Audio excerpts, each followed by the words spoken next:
Hello guys, இன்றைக்கி night டின்னருக்கு chapati versus white kurma தான் செய்ய போகிறோம். சப்பாத்தி இருக்கிறதுல ஈஸியான ரெசிபி. இதுக்கு ஒரு வீடியோ போடுறேன்னு நினச்சிக்காதீங்க.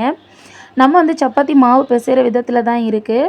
சப்பாத்தி வந்து சாஃப்டாக வர்றதும் ஹார்டாக வர்றதும். இது கூட வந்து தேவையான அளவுக்கு உப்பு ப்ளஸ் சர்க்கரையும் நான் ஆட் பண்ணி மிக்ஸ் பண்ணி விட்டுக்கிறேன். சப்பாத்திக்கு வந்து ஒரேடியாக தண்ணி ஊற்றாமல் கொஞ்சம் கொஞ்சமாக தண்ணி ஊற்றி நல்லா சாஃப்டாக பிசைஞ்சு எடுத்துக்கணும். அப்போ தான் வந்து சப்பாத்தி வந்து நல்லா டேஸ்ட்ஃபுல்லாக இருக்கும். சர்க்கரை நம்ம எதுக்கு ஆட் பண்ணுறோன்னு பார்த்தீங்கன்னா, சப்பாத்தி வந்து சாஃப்டாக வர்றதுக்கும் டேஸ்ட்ஃபுல்லாக இருக்கிறதுக்காகவும் தான் சர்க்கரையும் லைட்டாக ஆட் பண்ணிக்கிறோம். இதே போல் சாஃப்டாக பிசைஞ்சு எடுத்து வச்சுக்கோங்க. ஒரு 10 மினிட்ஸ் கழித்து நம்ம இதை வந்து உருண்டைகளை வந்து உருண்டை பிடிச்சி எடுத்து வச்சுக்கலாம். இப்போ உருண்டைகள் எடுக்கிறதுக்கு வந்து சப்பாத்தியை வந்து கட் பண்ணிக்கலாம். சப்பாத்தி மாவை இது போல் திரட்டிட்டு குட்டி குட்டி உருண்டையாக நம்ம வந்து கட் பண்ணி எடுத்துக்கலாம். சப்பாத்தின்றதுனால இவ்வளோ பெரிய உருண்டையை நான் எடுத்துக்கிட்டேன். பூரினா நீங்கள் வந்து இதை விட கம்மியான உருண்டையை சின்ன சின்ன உருண்டையாகவே போட்டு எடுத்துக்கலாம்.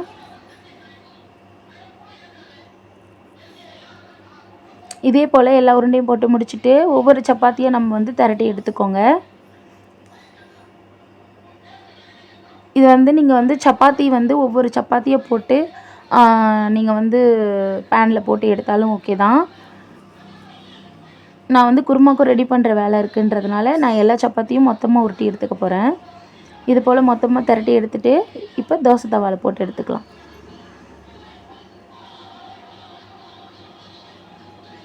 குழந்தைங்களுக்கு செய்கிறதுனால இதில் வந்து நான் எண்ணெயும் சேர்த்துக்கிறேன்.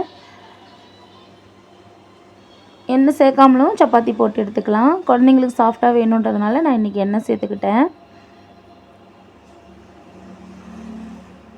இதே போல் கலர் சேஞ்ச் ஆகி வந்ததும் ஒவ்வொரு சப்பாத்தியும் இதே போல் போட்டு எடுத்து வச்சுக்கோங்க.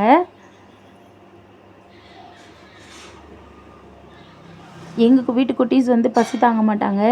ஆல்ரெடி டைம் ஆகிடுச்சின்றதுனால நான் வந்து ஒவ்வொரு சப்பாத்தியாக வந்து கடகடன்ட்டு போட்டு எடுத்துகிட்ருக்கேன். இதே போல் எல்லா சப்பாத்தி போட்டு எடுத்துகிட்டு குருமா ரெடி பண்ணிடலாம். குருமா ரெடி பண்ணுறதுக்கு தேவையான பொருள் எல்லாமே ஆல்ரெடி எடுத்து வச்சுட்டேன்.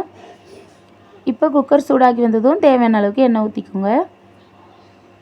இப்போ தேவையான அளவுக்கு ஸ்பைசஸ் போட்டுக்கலாம். பெருஞ்சீரகம், பட்டை, கிராம்பு, கடல்பாசி கொஞ்சம் போட்டிருக்கேன். அப்போ நறுக்கின வெங்காயம், நம்ம நறுக்கி வச்ச எல்லா வெங்காயத்தையும் இது கூட சேர்த்துக்கலாம். இப்போ இது கூடயே வந்து நறுக்கின தக்காளி பழமும் பச்சை மிளகாயும் சேர்த்துக்கிறேன். தக்காளி வந்து டேஸ்ட்டுக்கு தான் ஆட் பண்ணியிருக்கேன். ஒயிட் குருமாவை பொறுத்த வரைக்கும் தக்காளி சேர்க்கலைன்னா கூட நல்லாயிருக்கும். இப்போ நல்லா மிக்ஸ் பண்ணி விட்டுக்கோங்க. கொஞ்சம் கலர் சேஞ்ச் ஆகி வந்த உடனே இது கூட கொஞ்சமாக நம்ம இஞ்சி பூண்டு பேஸ்ட்டு சேர்த்துக்கலாம். சேர்த்துட்டு அடிப்பிடிக்காத அளவுக்கு கிளறி விட்டுக்கோங்க. இப்போ நான் இதில் சேர்த்துக்கிறதுக்கு வந்து உருளைக்கிழங்கு, பீன்ஸு, கேரட்டு எல்லாமே நான் வந்து கட் பண்ணி எடுத்து வச்சுருக்கேன். இப்போ எல்லா காய்கறியும் நம்ம வந்து எடுத்து சேர்த்துக்கலாம். இது கூட தண்ணியை நல்லா வடிச்சிட்டு நல்லா சேர்த்துக்கோங்க.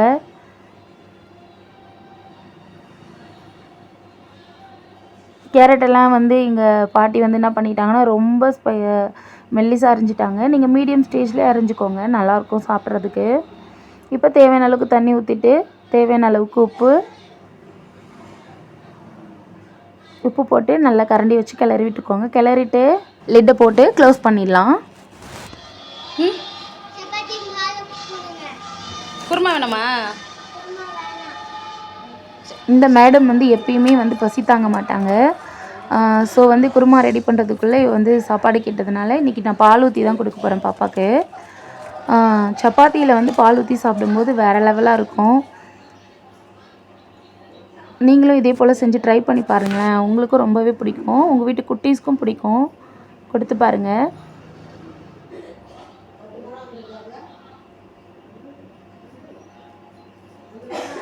இப்போ வந்து நம்ம எடுத்து வச்சுருக்க தேங்காய் பல்லையும் ஊற வச்சு எடுத்துருக்க முந்திரி பருப்பு இதையும் வந்து நல்லா வந்து ஃபைன் பேஸ்ட்டாக அரைச்சி எடுத்துக்கலாம். இது கூட வந்து கொஞ்சமாக பொட்டுக்கடலையும் சேர்த்துக்கலாம். கொஞ்சமாக ஒரு 2 டேபிள் ஸ்பூன் அளவுக்கு இருந்தால் போதும். இது நல்லா ஃபைன் பேஸ்ட்டாக அரைச்சி எடுத்துக்கோங்க. இப்போ குக்கரில் நம்ம ஓப்பன் பண்ணி பார்த்தோன்னா நம்ம போட்டு இருந்த வெஜிடபிள்ஸ் எல்லாமே வந்து நல்லா வெந்து வந்துருச்சு. உருளைக்கிழங்கு மட்டும் லைட்டாக மசிச்சு விட்டுக்கோங்க.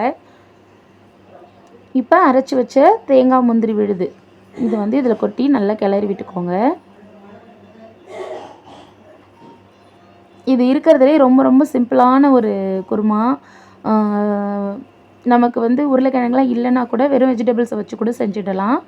இப்போ கொதி வந்ததுக்கு பிறகு கொஞ்சமாக கருவேப்பிலை போட்டு நல்லா மிக்ஸ் பண்ணி விட்டுக்கோங்க, நல்லா கிளறி விட்டுக்கோங்க. இப்போ குருமா ரெடி ஆகிடுச்சு. இப்போ இறக்கி பரிமாறிடலாம். உங்களுக்கு இந்த வீடியோ பிடிச்சிருந்ததுன்னா மறக்காமல் என் சேனல் லைக் பண்ணி, ஷேர் பண்ணி, கமெண்ட் பண்ணுங்கள். கண்டிப்பாக சப்ஸ்கிரைப் பட்டனை ப்ரெஸ் பண்ணுங்கள். அப்போ தான் நம்ம போடுற வீடியோ உடனுக்குடனே வந்து உங்களுக்கு ரீச் ஆகும். பொதுவாக ஒயிட் குருமா வீட்டில் ரெடி பண்ணுறனாலே எங்கள் வீட்டு பசங்க இவனுங்க 2 பேருமே வெயிட் பண்ணி சாப்பிடுவானுங்க. ஏன்னா வந்து இதில் வந்து நம்ம காரத்துக்கு வந்து வெறும் பச்சை மிளகாய் மட்டும்தான் ஆட் பண்ணுறோம். குட்டீஸ்க்கு எல்லாருக்குமே ரொம்ப பிடிக்கும். நீங்களும் செஞ்சு ட்ரை பண்ணி பார்த்துட்டு எப்படி இருக்குன்னு கமெண்ட்டில் சொல்லுங்கள். By guys.